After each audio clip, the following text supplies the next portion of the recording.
예, 안녕하세요. 김용원 의무사입니다. 오늘은 학습지 교사에 대해서 과연 이분들이 노동조합법상으로 근로자가 될 수 있냐 이 판례를 보도록 하겠습니다. 사건은 이제 위탁계약을 해지를 했어요. 그래서 이분들이 아니 노조활동을 열심히 하니까 해지한 거 아니냐, 이건 부당노동행위다, 이걸 신청한 사건입니다.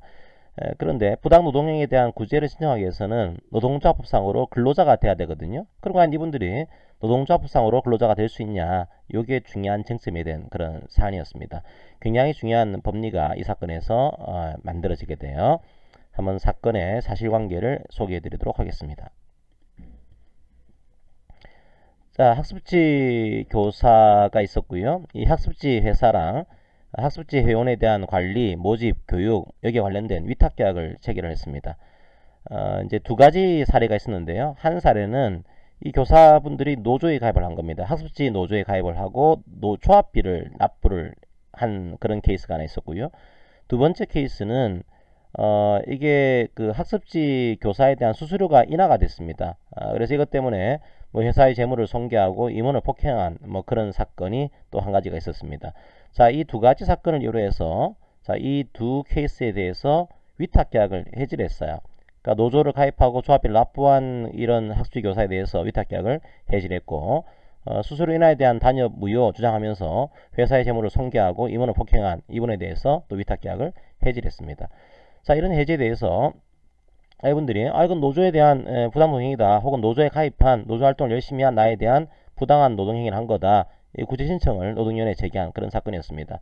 그럼 여기서 이제 중요한 쟁점이 두 가지인 거죠. 첫 번째로 부당노동행위에 대한 구제를 신청하기 위해서는 근로자가 돼야 됩니다. 특별히 노동조합법상의 근로자가 돼야 돼요. 자, 그런데 이분들은 학습지회사란 근로계약이라는 계약을 체결하지 않았거든요. 위탁계약이라는 계약을 체결했습니다. 그런데도 불구하고 이분들을 노동조합상으로 근로자가 될 수 있는 거냐, 자, 요걸 하나 해결해야 되고, 두 번째로 만약에 근로자가 아니면은 아예 부당노동에 대해서 구제 신청을 못하는 거니까 이 문제는 끝나버립니다. 그런데 노동조합법상으로 근로자가 될 수 있다고 한다면 부당노동에 대해서 구제 신청을 할 수가 있거든요. 근데 이 케이스가 과연 부당노동행위가 되는 거냐, 이 두 가지가 이제 해결을 해야 될 과제가 됩니다. 그러면 두 가지의 과제 중에서 첫 번째의 문제가 이 판례에서 볼 수 있는 가장 중요한 쟁점으로 이해를 하시면 되겠습니다. 한번 볼까요? 이제 이 판례는 노동조합법상의 근로자와 근로기준법상의 근로자가 서로 다르다, 이걸 다시 한번 확인을 하고 있어요. 자, 여러분들이 두 가지를 생각해 보시기 바랍니다. 첫 번째로 법률 조문이 다르죠. 근로기준법에서 얘기하는 근로자는 임금을 목적으로 근로를 제공하는 자, 이런 표현을 쓰고 있고, 노동조합법상의 근로자는 임금, 급료, 그 밖에 이에 준하는 수입에 의해서 생활하는 자, 이런 표현을 쓰고 있습니다. 서로 법조문이 다르다는 얘기는 이 근로자에 대한 입법 취지, 입법 목적이 다르다고 하는 것을 의미하겠죠. 그러면 어떤 게 다른 걸까요? 노동조합법은 근로기준법과는 다른 목적을 가지고 있습니다. 근로기준법은 이렇게 일하셔야겠죠. 여기가 근로자가 있고 이게 사용자가 있으면 두 사람 사이에서 임금을 목적으로 근로를 제공하는 그 계약을 했는데, 이 계약 내용이 너무 지나치게 떨어지지 않도록 최저 기준을 설정함으로써 실제로 근로계약을 체결한 근로자를 보호하겠다, 이런 취지를 가지고 있는 겁니다. 근로기준법은 개별적인 근로관계, 개별적인 근로자와 사용자 사이의 근로계약 관계를 규율하기 위해서 만들어진 겁니다. 그런데 노동조합법은 그게 목적이 아니에요. 노동조합법은 헌법에 나와 있는 노동 3권을 보장하겠다. 단결권, 단체교섭권, 단체행동권, 이걸 통해서 근로조건을 유지하고 개선하고 근로자의 경제적인 사회적 지위 향상을 도모하겠다, 이걸 목적으로 제정이 된 겁니다. 한마디로 노동조합법은 노조 만드는 것들을 보호하겠습니다, 이런 취지를 가지고 있어요. 개별적인 근로자와 사용자 사이에서의 근로계약을 규율하겠다, 이게 목적이 아니고 노조를 통해서 이런 목적을 달성하는 것, 이걸 보호하겠습니다, 이런 취지를 가지고 있습니다. 그러면 노조 만드는 것은요, 반드시 근로계약상의 근로자가 아니더라도 노조 만드는 거 보호할 필요성도 있겠죠, 그죠? 그래서 이게 노동조합법상으로 근로자가 될 수 있는지는 이거는 근로계약으로 판단하는 게 아니고 노동 3권을 보장할 필요성이 있는지, 이 관점에서 파악을 해야 됩니다. 그렇다고 한다면 반드시 노동조합상의 근로자는 근로기준법상의 근로자에 한정되지는 않겠죠. 자, 그걸 이해하시고서 내용을 보시기 바랍니다. 그럼 여기서는 노동조합상의 근로자는 근로기준법상의 근로자하고는 다른 거다, 그럼 판단해야 돼요. 그럼 노무사님, 노동조합상의 근로자는 어떻게 판단해야 되는 겁니까? 판단 기준이 지금 안 나와 있는데요? 얘기할 수 있겠죠. 그 판단 기준을 이 판례에서 드디어 제시를 하게 됩니다. 굉장히 중요한 판단 기준이죠. 그 판단 기준 한번 보도록 하겠습니다. 자, 이제 이 판례에서는 노동조합법상의 근로자성을 어떻게 판단할 건가? 자, 여기에 대한 판단 기준을 드디어 제시를 하게 됩니다. 노동조합법상의 근로자의 정의를 다시 한번 하고 있고요. 타인과의 사용 종속 관계에서 노무에 제공하고 그 대가로 임금 기타 수입받아서 생활하는 자를 말하고, 타인과 사용 종속 관계가 있다고 한다면 명칭은 관계없죠. 이 명칭이 고용이건 도급이건 위임이건 혹은 무명계약이건 관계없습니다.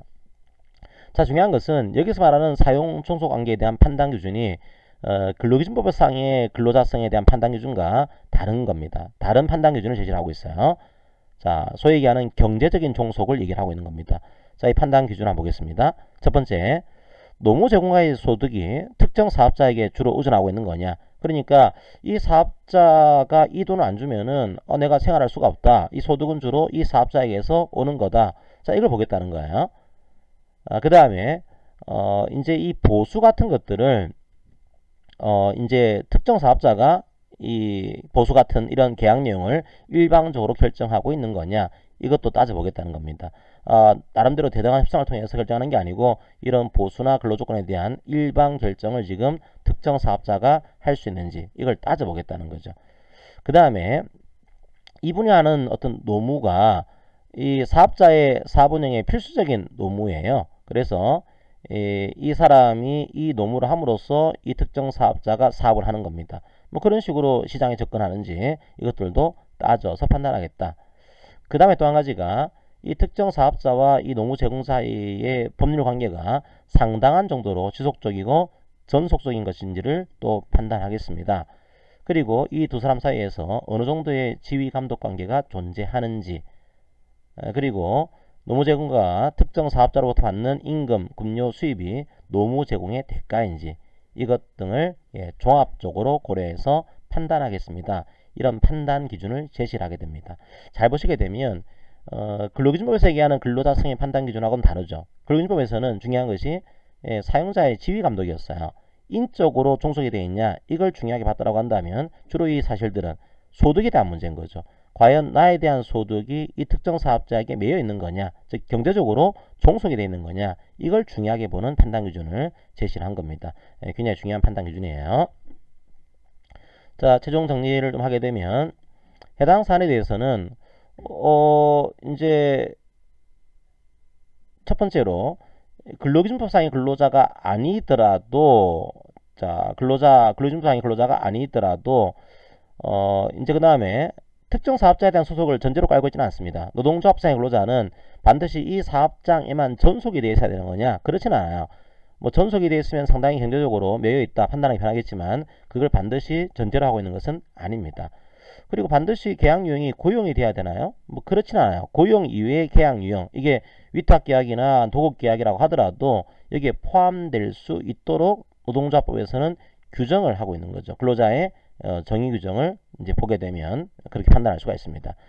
그리고 이 노동조합법의 기본적인 그 취지는 대등한 교섭력을 확보해 주겠다, 이런 취지인 겁니다. 즉 노조를 만들어서 이 사용자와 대등하게 교섭을 하겠다, 이런 입법 취지를 고려해 볼 때 그러니까 두 가지인 거죠. 첫 번째가 법에 나와 있는 근로자에 대한 정의 규정, 두 번째가 이 법의 입법 취지, 이걸 고려해 볼 때 종속관계는 경제적이고 조직적인 종속관계를 이루고 있으면은 노동조합법상으로는 근로자성을 인정할 필요가 있다라고 하는 겁니다.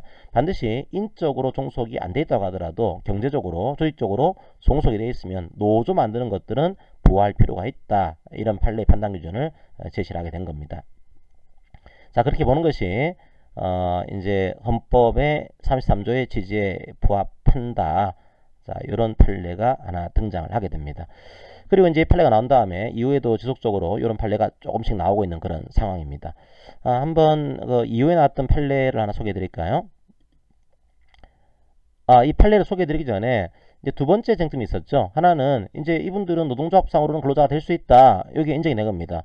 근데 위탁계약을 해지를 했어요. 위탁계약을 해지한 것, 이거 부당노동행위가 될 수 있을까요? 첫 번째 케이스 같은 케이스였죠. 노조를 가입하고 조합비를 납부한 조합원에 대한 위탁계약 해지. 예, 이거는 노조의 조직과 운영에 대해서 지배개입한 거죠. 그래서 이 케이스는 지배개입 유형 혹은 위탁계약 해지니까 불이익 취급 유형의 부당노동행위에 해당한다. 이건 뭐 다른 법률을 굳이 보지 않더라도 이 부당노동 행위라고 하는 것을 부정할 이유는 없을 겁니다. 요거는 인정이 됐어요. 근데 아까 두 번째 케이스가 있었죠. 두 번째 케이스는 뭐였습니까? 이제 회사 재물을 손괴하고 임직원을 폭행한 이 조합원에 대해서 위탁계약을 해지한 겁니다. 부당노동 행위에 대해서는 불이익 취급 유형이 있습니다. 불이익 취급 유형은 이제 불이익 취급 의사를 가지고서 이제 노동조합에 활동을 한 조합원을 이제 불이익 취급하는 것, 이제 해고하거나 혹은 전직을 보내거나 승진을 시키지 않는 것, 이걸 얘기하는 건데, 불이익 취급 의사가 있으면은 예, 부당노동행위로 볼 수가 있어요. 하지만 이 불이익 취급에 정당한 이유가 있으면 그것들을 깰 수가 있습니다. 부당노동행위 의사의 추정을 깰 수가 있는 거죠. 정당한 이유가 있다라고 한다면, 설사 예, 부당노동행위 의사가 추정된다고 하더라도 이건 정당한 이유가 있는 해고입니다. 그래서 이 케이스도 회사의 재물을 손괴했어요. 임직원을 폭행했어요. 예, 불이익 취급을 할 만한 정당한 이유가 있는 거죠. 설사 부당노동행위 의사가 추정이 된다고 하더라도 이건 정당한 이유가 있는 위탁계약 해지로 볼 수가 있습니다. 그러니까 이걸 이제 부당노동행위 의사를 추정할 정도로 입증을 해야 되는데, 근데 이 사용자 입장에서는 이건 정당한 이유가 있는 해고인 거다, 정당한 이유가 있는 해지인 거다, 요거를 밝혀지게 되면 이 부당노동행위 의사를 깰 수가 있어요. 추정을. 그 케이스는 정당한 이유를 가지고서 이 근로자에 대해서 위탁계약을 해지한 거죠. 이건 부당노동행위에 해당하지 않습니다. 자, 뭐 이렇게 이제 이 판례의 결론은 나오게 되고요. 이후에 그 방송 연기자 노조에 대한 판례가 또 하나 등장하게 됩니다. 이제 방송 연기자 분들이 어떻게 했냐면 교섭을 해야 되는데, 일반적인 방송국 직원들하고 우리가 다르지 않냐, 다르니까 교섭 단위를 분리를 신청했습니다. 그럼 교섭 단위에 대한 분리를 신청하기 위해서는 이분들이 노동조합상의 근로자가 돼야지만 그걸 신청할 수가 있어요. 먼저 되는 거냐, 여기에 대한 판례를 또 제시를 했습니다. 똑같아요. 이 판결에서 보여진 6가지 판단 기준을 그대로 따르고 있습니다. 이제 누가 노동조합상의 근로자인 거냐, 이제 이 판단 기준은 나름대로 정착이 된 것으로 판단이 되고 있는 겁니다. 단지 이 판례가 조금 보여지고 있는 중요한 점 중에 하나는 이전 학습지 교사 판례에서는 이제 이런 표현을 쓰고 있거든요. 학습지 회사로부터 받는 수수료가 주된 소득원이었던 점, 혹은 전속이 된 것으로 볼 수 있는 점, 이걸 굉장히 노동조합부상의 근로자인지를 판단할 때 중요하게 고려를 했어요. 그런데 이 판례에서는 이런 표현을 쓰고 있죠. 전속성과 소득 의존성이 강하지 아니한 측면이 있다고 하더라도 노동조합부상의 근로자임을 부정할 것은 아니다. 그러니까 이제 방송연기자 노조 사건에서는 조금 전속성이 약하다, 혹은 전속이 안 돼 있다, 이런 분이라고 하더라도 노동조합부상으로는 근로자가 될 수 있는 이런 식의 이 판결을 제시한 겁니다. 이들의 노동조합 조직기를 열어준 것으로 평가를 하고 있는 거죠.